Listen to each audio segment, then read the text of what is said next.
अस्सलामुअलैकुम वरहमतुल्लाहि वबरकातुहू। मुझे उम्मीद है कि आप लोग खैरियत से होंगे।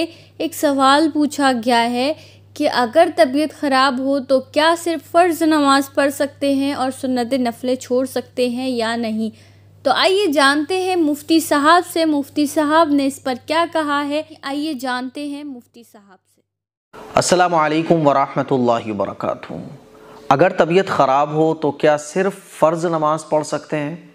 आज इसी तरह का सवाल होता है ना, ऐसा कि तबीयत ख़राब होती है, सर में दर्द हो रहा है, चक्कर आ रहे हैं, बुखार आ रहा है, तो हिम्मत नहीं होती कि नमाज़ पढ़ें। तो जहन में एक सवाल आता है कि क्या सिर्फ फ़र्ज़ नमाज़ पढ़ सकते हैं? ख़ास तौर पर इशा की नमाज़ में तो 17 रकात होती हैं, तो ख़वातीन जो है ना, ये सोच कर के 17 रकात पढ़नी पड़ेंगी तो वो फ़र्ज़ भी नहीं पढ़ती हैं।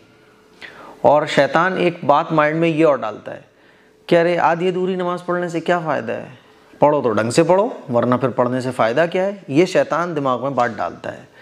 मेरे अज़ीज़ भाइयों, मेरी बहनों, खूब अच्छे तरीके से समझ लो कि जो फ़र्ज़ नमाज है ना, वो किसी भी सूरत में माफ़ नहीं है। खड़े होकर नहीं पढ़ सकते तो बैठ कर पढ़ो, बैठ कर नहीं पढ़ सकते तो लेट कर पढ़ो, लेट कर भी नहीं पढ़ सकते तो इशारे से पढ़ो, वज़ू नहीं कर सकते तो गर्म पानी से करो, गर्म पानी से भी अगर नहीं कर पा रहे हो, पानी नुकसान दे रहा है तो तयम्मुम करो। नमाज किसी भी सूरत में होश व हवास में माफ़ नहीं है। इसीलिए अच्छे तरीके से समझ लो कि फ़र्ज़ तो हर हाल में पढ़ने की कोशिश हमें और आपको करना चाहिए। फ़र्ज़ के बाद नंबर आता है सुन्नतों का और नफ़लों का। सुन्नतें और नफ़लों का मसला ये है कि इनको छोड़ने की आदत नहीं बनाना चाहिए, ख़ास तौर पर सुन्नत मुअक्कदा। ठीक है, तबीयत ख़राब है तो शैतान नमाज को छुड़वाने के लिए दिमाग में ये डालेगा कि आधी अधूरी नमाज़ पढ़ने से क्या फ़ायदा है, नमाज़ पढ़ो तो ढंगी पढ़ो, ऐसी नमाज से क्या फ़ायदा कि 4 फ़र्ज़ पढ़ के बैठ गए। तो ख़वातीन और मर्द हज़रात वो 4 फ़र्ज़ भी छोड़ देते हैं। अरे यार, पूरी पढ़ता हूँ मैं, तो आधी अधूरी नमाज नहीं पढ़ता। ये बिल्कुल भी दुरुस्त नहीं है।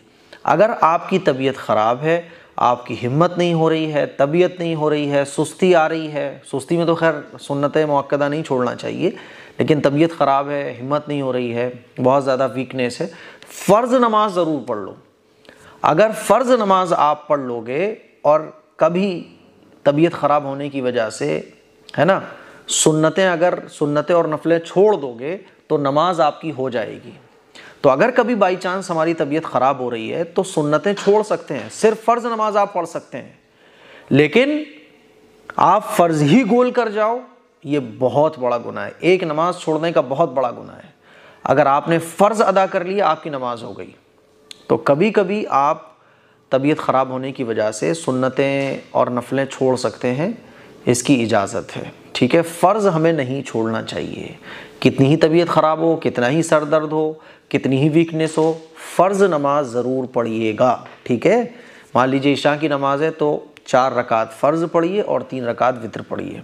बाकी जो सुन्नतें और नफ़लें हैं वो आप तबीयत ख़राब होने की वजह से छोड़ सकते हैं। ठीक है, लेकिन सुन्नत मुअक्कदा जो है ना, उनको छोड़ने की आदत नहीं बनाना चाहिए। ये नहीं कि सिर्फ सुस्ती आ रही है तो आप सुन्नत मुअक्कदा छोड़ दो। ठीक, हाँ, कभी छोड़ सकते हो, लेकिन फ़र्ज़ हर हाल में हमें पढ़ने की कोशिश करना चाहिए। उम्मीद है आपका ये मसला क्लियर हो गया होगा कि तबीयत ख़राब में फ़र्ज़ नमाज़ पढ़ सकते हैं या नहीं। इस क्लिप को शेयर करिएगा, दूसरों तक पहुँचाइएगा। अस्सलामु अलैकुम।